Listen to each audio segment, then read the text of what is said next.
ఉప్పాపూర్ గ్రామ పంచాయతీ నుంచి ఈరోజు నామినేషన్ వేయడం జరిగింది సర్పంచ్గా.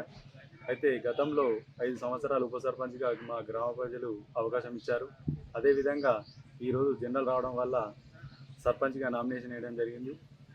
ఈ 5 సంవత్సరాలు గ్రామాన్ని అభివృద్ధి పదంలో నడుపుతానని, అలాగే యువతకు అవకాశం ఇవ్వాలని, ప్రతి పనిలో ముందుండి గ్రామ ప్రజలను అందుబాటులో తీసుకొని ప్రతి కార్యక్రమాలు చేస్తానని కోరడం అవుతుంది. కాబట్టి మీరందరూ నాకు సహకరించి ఒక అవకాశం ఇవ్వాలని కోరుతున్నాను. Local to global news at your finger tips.